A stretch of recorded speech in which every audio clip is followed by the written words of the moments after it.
Carlos Sainz, vainqueur donc de ce Grand Prix de Singapour, peut-être au bout du suspense, on peut le dire ainsi, parce que c'était quand même tellement fantastique comme fin de Grand Prix, comme Grand Prix dans la globalité, c'était quand même assez fou de voir un tel Grand Prix. Ça faisait très longtemps dans l'histoire de la Formule 1, et j'implique réellement le mot histoire de la Formule 1, qu'on n'avait pas eu une bataille pour la victoire à 3 écuries. Ça remonte il y a vraiment très très longtemps, je suis en train de réfléchir...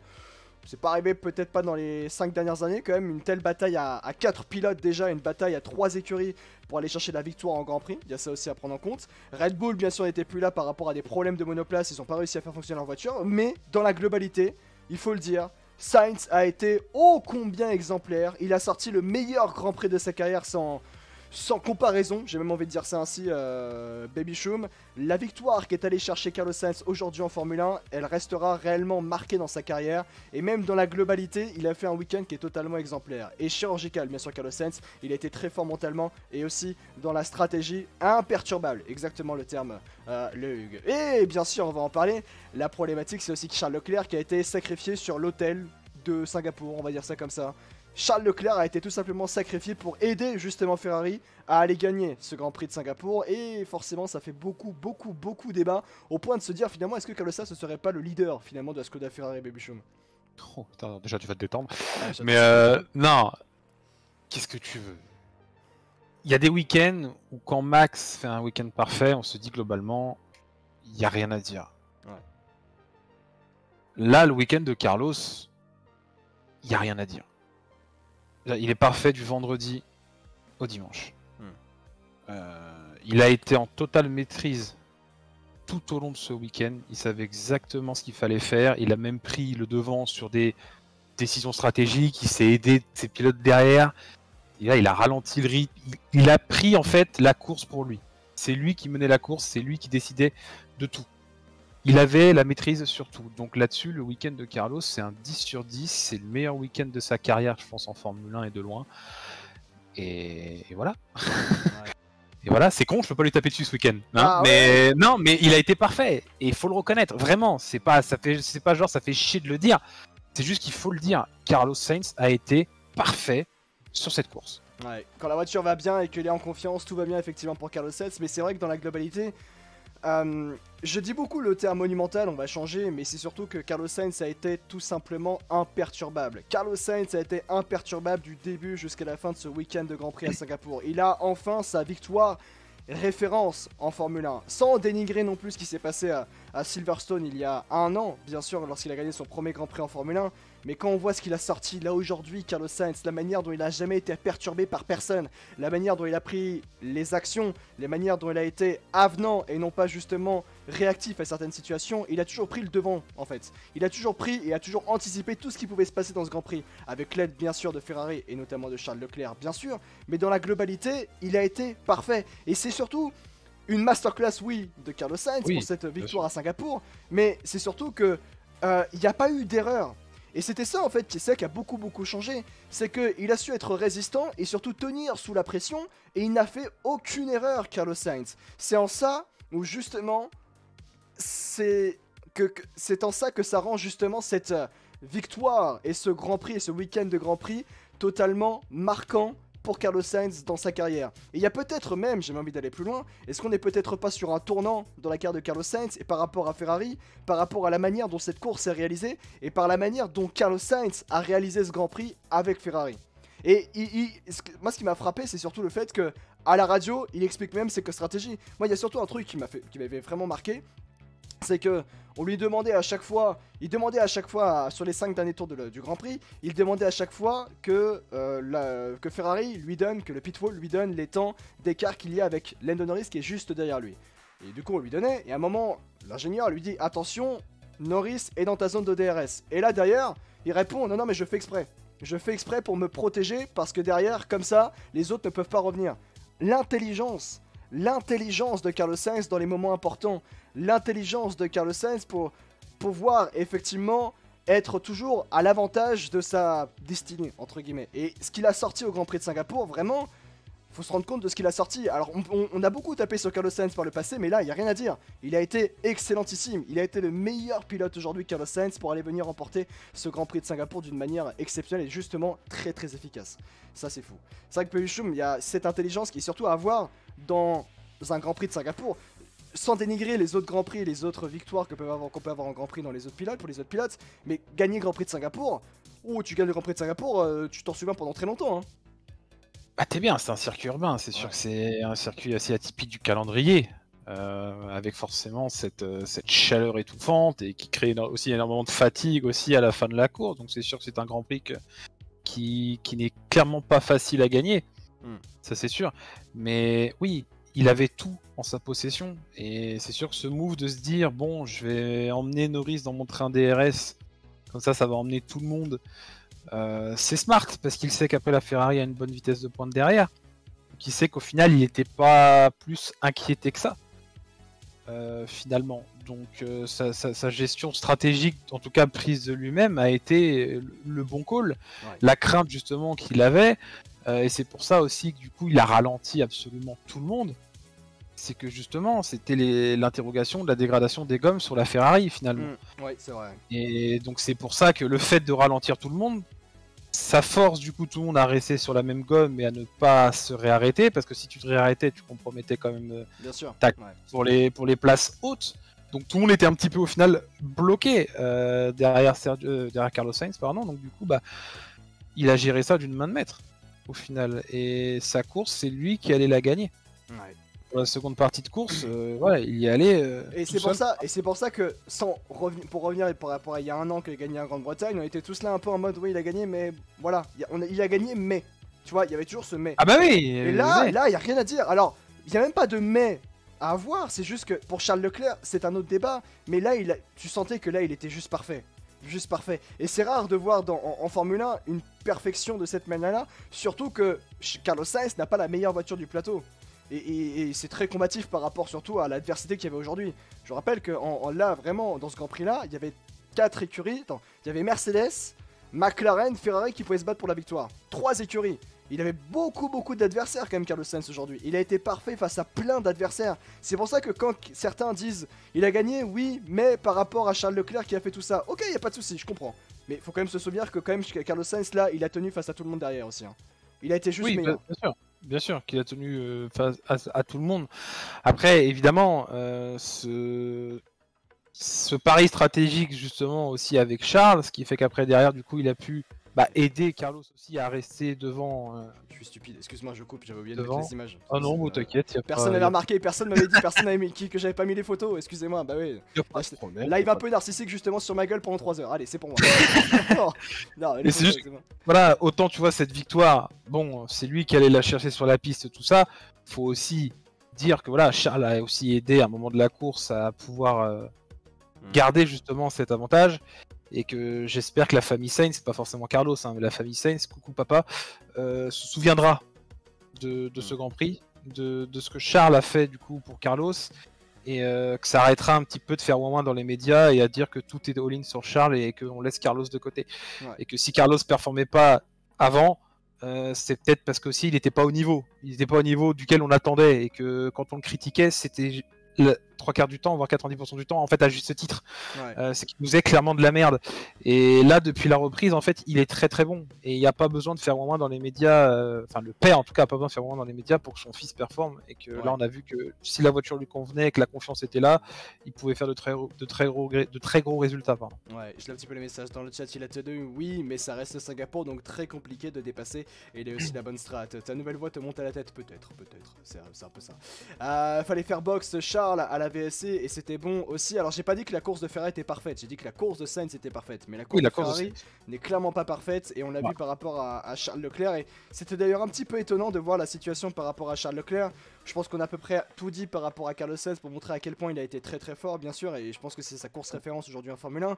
Mais il y a ce qui s'est passé par rapport à Charles Leclerc et je pense qu'on a peut-être tous été étonné, je pense que le terme c'est étonné, voilà, de la manière, pourquoi Charles Leclerc met une capote sur la gueule, je ne sais pas, mais regardez cette photo, mais ce que je veux dire c'est que on a tous été, je pense, étonnés de ce qui s'était passé par rapport à Charles Leclerc, la manière, en fait, on a l'impression, j'ai l'impression désolé de dire ça, mais que Charles Leclerc a été traité comme un Rubens Barrichello. Ou un David Coulthard. Je sais pas si tu vois ce que je veux dire. Bah non, enfin je vois ce que tu veux dire. Après les mots sont durs parce que ça a été aussi vu au dernier moment ce genre de move. C'est-à-dire qu'à la base Leclerc devait partir en médium, tout comme Carlos, et au dernier moment il s'est dit non, je prends le pari des softs. Et je pense qu'on lui a dit ok, par contre si à la fin du premier tour t'es pas devant Carlos, on va tout faire pour que ce soit Carlos qui gagne. Tout simplement, je pense que ça a été vu comme ça. Il a réussi à sauter Russell très rapidement dès le premier virage, et ensuite derrière, on voyait Carlos qui avait quand même un rythme très très soutenu avec ses médiums. Ouais. C'est juste ça. Maintenant, il a rempli parfaitement le rôle de l'équipe Charles. Moi, les seuls trucs qui m'ont titillé, c'est ces fameuses histoires de gap. Ouais. En fait, avec Carlos, où on demande carrément à Charles de perdre 3 secondes, sauf qu'au moment en fait où on lui demande de perdre 3 secondes, bah oui, mais il est pas à 3 secondes de Russell derrière. Ouais. Donc c'est-à-dire qu'il faut qu'il bloque tout le monde, qu'il prenne un risque de se faire doubler.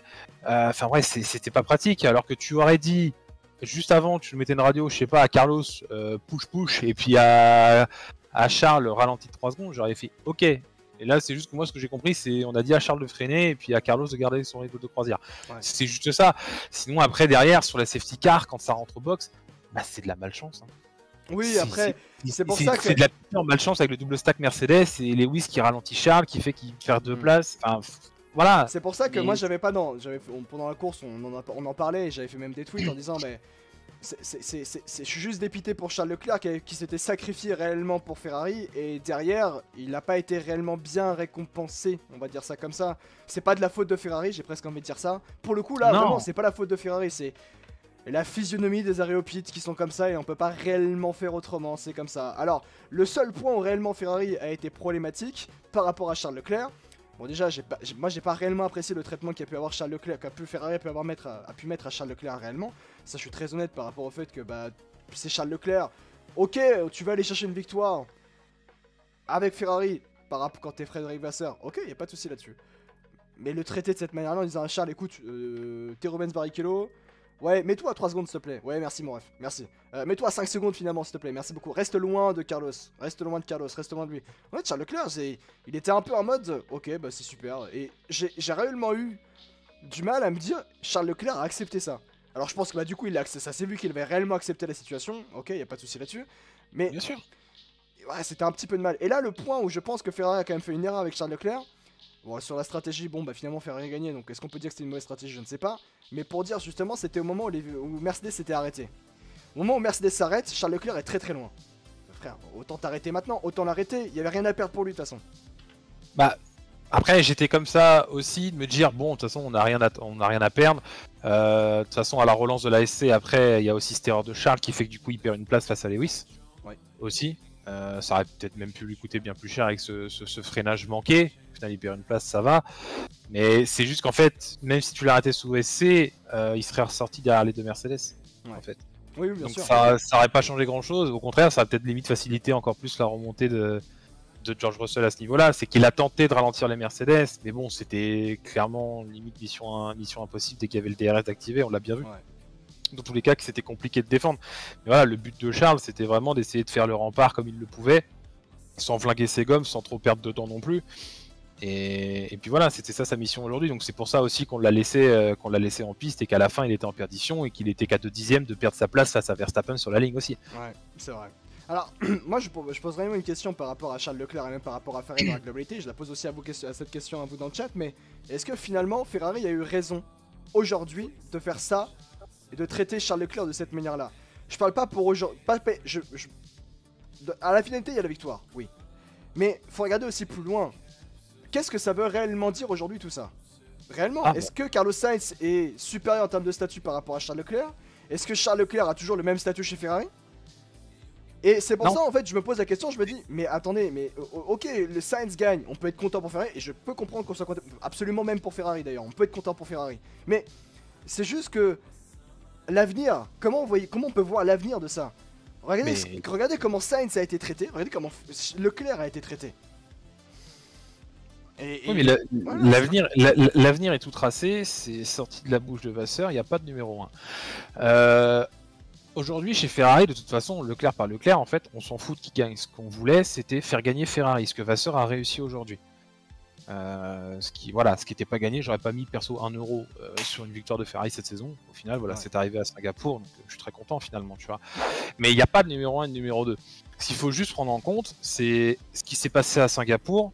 La meilleure chose à faire, c'était de favoriser Carlos Sainz. Maintenant, si par exemple, je sais pas, d'ici la fin de saison, il y a une autre opportunité de victoire et que c'est Charles Leclerc qui se présente en mieux placé, bah là, va falloir sacrifier Carlos. Ouais. Et pas se dire non, on va prioriser Carlos, genre toujours. Non. Et c'est en ça, s'il n'y a pas de numéro 1, si Charles est dans la même position que Carlos, et bah ce sera la même position pour Carlos qui sera en numéro 2, on va dire, et qui fera le jeu de l'équipe tout simplement. Ouais. C'est juste comme ça en fait. Il n'y a pas de se dire ça y est, on a favorisé Carlos, donc du coup il a un nouveau statut, il est numéro 1, on met Charles Leclerc à la poubelle, genre de truc. Pas du tout. Pas du tout. C'est juste que là, sur ce week-end-là, oui, Charles Leclerc a été un poil, il faut le dire tout le week-end, en dessous Carlos, et ce qui fait que bah, du coup, tu priorises forcément celui qui est plus performant, vu que tu as cruellement besoin d'une victoire pour te rassurer, pour te mettre en confiance pour la suite. Et voilà, c'était Carlos qui était le mieux placé, donc all-in sur Carlos, et c'est tout à fait logique. Mais si au Mexique, à Suzuka ou je ne sais où, Charles, eh ben, faudra all-in sur Charles. Ouais, je l'ai vu le message dans le chat, il y a Zatritix qui me dit oui parce que la victoire compte à tout prix et cette victoire est exceptionnelle. Dans le contexte, fallait prioriser le plus rapide et c'était Sainz. Et ça c'est vrai par contre que le plus rapide de tout le week-end c'était effectivement Sainz. Ce sera peut-être la seule équipe qui gagnera cette année, donc ils ont bien eu raison d'en sacrifier un. Alors on part de ce principe là, mais il y a aussi ce fait de se dire putain, Frédéric Vasseur a dû bien trouver les mots auprès de Charles Leclerc pour lui dire écoute on va te sacrifier. Et lui faire accepter ça. Hein. Oui, mais après, t'as pas besoin non plus d'être virulent avec Charles pour qu'il le comprenne. Il sait où il met les pieds, il sait où il est, il sait dans quel environnement il est, il sera prêt à tout pour Ferrari. Hein. S'il faut qu'il finisse la course à pied, il finira la course à pied. Il n'y a pas de souci. C'est comme ça, il joue le rôle de l'équipe. Tout simplement, c'est l'équipe avant tout, avant toute performance sur la piste. Et puis voilà, c'est comme ça, il se plie au rôle de l'équipe. Et bah là, ça a servi pour aujourd'hui, vu que Ferrari a retrouvé la victoire. Donc, pour ça. Iwax qui a dit bonsoir à tous, j'espère que tu vas bien Iwax. Charles comprend aussi facilement, il a déjà gagné et il va gagner à nouveau. On verra en tout cas par rapport à Charles Leclerc. Leclerc au micro de Canal, on se doute qu'il était fixé avant le Grand Prix. Oui, c'est vrai. C'est dur de sacrifier Leclerc, mais sans le sacrifice de Leclerc, c'est une victoire peut-être de Norris, je pense, ou même d'Hamilton ou de Russell aussi, bien sûr. Leclerc est derrière Sainz, il faut aussi peut-être l'accepter à certains moments. Charles dédie sa victoire, dédie sa vie à Ferrari. Il fera peut-être tout pour que Ferrari gagne d'une certaine manière. Potentiellement. En tout cas, les choses vont nettement évoluer. À mon sens, les choses vont évoluer chez Ferrari parce que ce qui s'est passé aujourd'hui, ça a quand même beaucoup de sens. Alors, il y a aussi une chose à prendre en compte, c'est que Frédéric Vasseur, le taf de Frédéric Vasseur aujourd'hui a été très fort parce que pour aller faire gagner Ferrari, c'était pas gagné du tout. Hein. Ferrari a gagné aujourd'hui. Je sais pas si on se rend compte de ce qui se passe. Hein. Ferrari a enfin gagné aujourd'hui et surtout Ferrari a gagné en 2023. C'était pas les premiers, on avait à se dire putain, eux ils vont gagner un Grand Prix cette année. Hein. Pour moi, c'était plutôt Mercedes par exemple. Et pourtant, Mercedes était pas loin d'aller gagner ce Grand Prix aussi. Et Lewis Hamilton aussi, OJ notamment. Oui. Et c'est ça en fait, de dire que putain, Ferrari a gagné. Rendez-vous compte, Ferrari a gagné. Red Bull a perdu, oui, enfin Red Bull a pas gagné plutôt. Mais ouais, Ferrari a quand même gagné quoi. C'est ce qu'on s'était dit après aussi depuis le début de la saison, c'est qu'il aurait forcément fallu quelque chose de spécifique pour que Red Bull se casse la gueule. Bon bah là c'était un manque de réglage, la voiture qui ne convenait pas à ce tracé-là, qui les ont mis énormément en difficulté, et qu'on savait qu'après bah oui c'était Ferrari, Mercedes, et puis bah au début on se disait Aston, et puis ensuite McLaren est venu dans la danse et est passé largement devant Aston. Donc, voilà, on savait que Ferrari pouvait potentiellement faire partie des prétendants à la victoire. Ouais. Maintenant, c'était que des on dit, parce que bah ouais, comme tout le monde, on se disait bah Red Bull va faire toute la saison à tout gagner et puis basta. Sauf que bah depuis le temps, voilà, depuis quelques courses, Ferrari comprend un petit peu mieux sa voiture, arrive un petit peu mieux à la régler, à l'optimiser, réduit déjà grandement la dégradation des gommes. Et voilà, là, ça a été optimisé sur un bon circuit en plus où c'est pas facile de dépasser parce que forcément, c'est Singapour, c'est atypique. Tu mets la même configuration à Suzuka ou au Mexique, je suis pas sûr que Carlos gagne, tu vois. Ouais. C'est juste que là, il y a tous les éléments qui ont été réunis. Carlos était au bon endroit, au bon moment, a géré sa course parfaitement, et ça a fait que c'est Ferrari qui se retrouve au final la première équipe à casser la série de Red Bull. Et ouais, et c'est ça qui était ça fantastique aussi. Mais parlant de Red Bull, c'est quand même incroyable cette contre-perte. On va y venir, ne t'inquiète pas, on t'inquiète pas. Red Bull a perdu à la régulière, mais le timing avec la nouvelle directive est aussi cocasse. On va y venir, ne vous inquiétez pas, Red Bull. Maître pas dans le chat qui nous dit après le sacrifice de Charles Leclerc était possible parce qu'il était proche en rythme de Carlos, mais l'année dernière, Carlos n'a rien fait car peut-être aussi trop lent. C'est vrai, évidemment. En tout cas, Charles Leclerc qui a réussi à se mettre au service de Ferrari et pour permettre à Carlos Sainz d'aller remporter donc ce Grand Prix de Singapour d'une manière quand même assez exceptionnelle, bien sûr.